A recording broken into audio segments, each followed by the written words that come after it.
here. Wherever you are, as long as you are within 2 feet of either side of the screen, you're fine. All right, so good morning. We've all seen the Fast and Furious movies. We've all heard the little sounds of the cars, little whooshes and things like that. We always wonder what they are, if you will. Those are turbochargers. So today I'm gonna inform you guys about the benefits of turbochargers. And I chose this topic because I'm into cars and I currently have a turbocharged car. It's pretty cool. I will be talking about power benefits, efficiency, and flexibility of turbochargers. But first, I will go over some vocabulary with you guys that will hopefully make this a bit easier to understand. So first things first, a turbocharger is a supercharger driven by a turbine powered by the exhaust gases. I'll get into that a bit more later. Then boost, which is essentially compressed air. Then exhaust is the burnt gas that your car lets out into the atmosphere. Okay. All right, cool. So I'm just going to explain how a regular engine works real quick. So first of all, piston goes down, air goes in, let through that little valve right there. Then as the piston goes up, it compresses the air a bit. As it's going up, gas and spark is released, causing a boom in the engine, an explosion, forcing it down, then going back up, letting all the exhaust out. Then now the turbocharged engine. We're going to start kind of in the middle where we left off. The exhaust leaves well, here's the turbo right here. They're the two little turbines, if you will. As the exhaust is leaving, it does turn a turbocharger, or the turbine. And as the air goes into the turbo from the other side, it does compress the air. And the benefit is you're essentially able to fit more air into a combustion engine. So let's say with a regular engine, you're only able to put one bottle of air, if you will. What the turbocharger does is essentially with 2 bottles, allowing you to essentially fit 2 bottles of air, if you will. That's all the turbocharger does. And okay. So moving on to my first point, power benefits.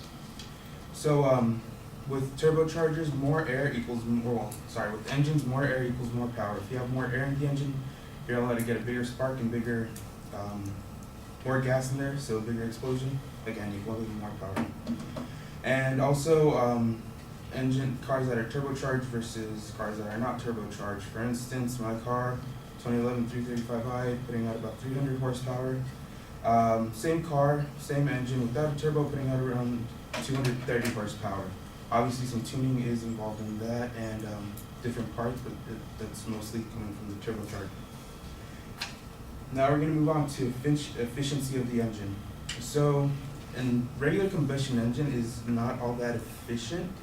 It does lose a lot of energy through the process of burning gases and making the engine run. The engine, for instance, when it's going out into the atmosphere, it's being shot out with a lot of pressure. That itself is energy being lost. So the turbocharger converts that into more power, essentially. And also you're able to get more power out of smaller engine turbochargers.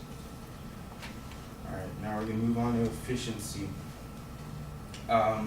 Again, exhaust does add power to the engine. It does regain that power. And there was a little study taken. And essentially, about that. So there was about, 340 cars tested. 193 of those being turbocharged, 147 being not turbocharged. 65% of the cars that were turbocharged did beat their EPA rating as far as gas mileage is concerned. Well, only I believe it was less than, about 3.1% of the cars did better than the naturally aspirated cars. Now I'm going to move on to the flexibility side of it. Overall, turbochargers are a bit easier to work with and get more power out of, since you have more another component that's essentially driving power. So it's a lot more user friendly. You don't have to do as many bolt-ons, if you will. With cars, you can just get tunes and adjust timing. You get a lot more power. Okay, and so with that being said, in conclusion, turbochargers, they do add, there are a lot of benefits to them, and they are kind of the future. Well, they're already being implemented in mass quantities in cars, but they're now more and more cars are, almost every car on the road is starting to use turbochargers, and that's both helping the environment and helping us go faster. Thank you guys.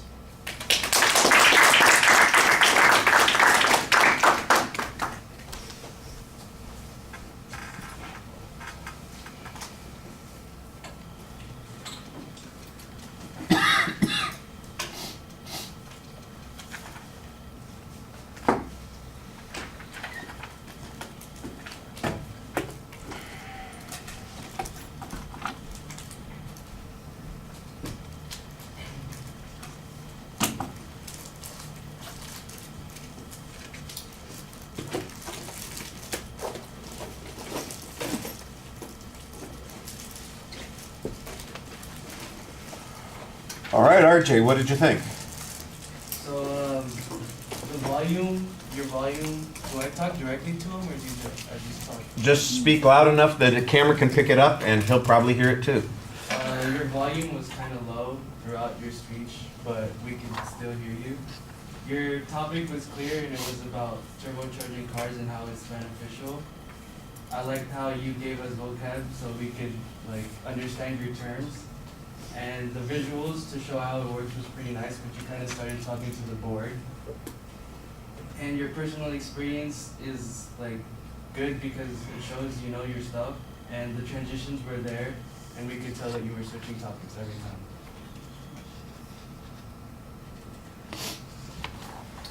All right. I thought the reference to the movie series at the beginning was fine. The transition to what the main topic was pretty solid. There's a preview, but there's a whole section of material that's not included in the preview. That's all the background information where you're explaining how the engine works and how a turbocharger works. So I thought that should have been part of the structure of the speech also. And then you get to your points about power efficiency and flexibility. When you get to those points, they are very abrupt. I agree with RJ that they are clear that you were at those particular spots, but all sharp right turns. It was like, and now we're doing this, and now we're doing this, and now we're doing this. And there's not really any finish to the previous one. There's not a very smooth move into the next one. It's just, boom, here we are on the next topic. So it sounds a little bit like a checklist. I thought that the visuals in the first part of the speech were nice, explaining the basic concept of a turbo and the idea of compressing the air and using the two little bottles to do that. That's kind of a fun touch to add to what it is you're trying to say. But after that whole section, there wasn't anything else added into the presentation. And for instance, when you had that statistical information about how much more efficient the engines are, how much more power they get, that would be something that you could easily illustrate with some kind of chart. That would have made maybe a more impressive visual statement. Or for instance, if there were timing issues about, like you mentioned several things that you might have to adjust, or you'd have to adjust less with turbos, I could use an explanation of what was going on there. That wasn't quite clear. The presentation was okay. I think RJ pointed out a couple of things. Your voice sometimes is a little bit low, and you do sometimes have a tendency to turn and talk to the screen, but I thought you did an okay job speaking to us. All right, I'm keeping it short today.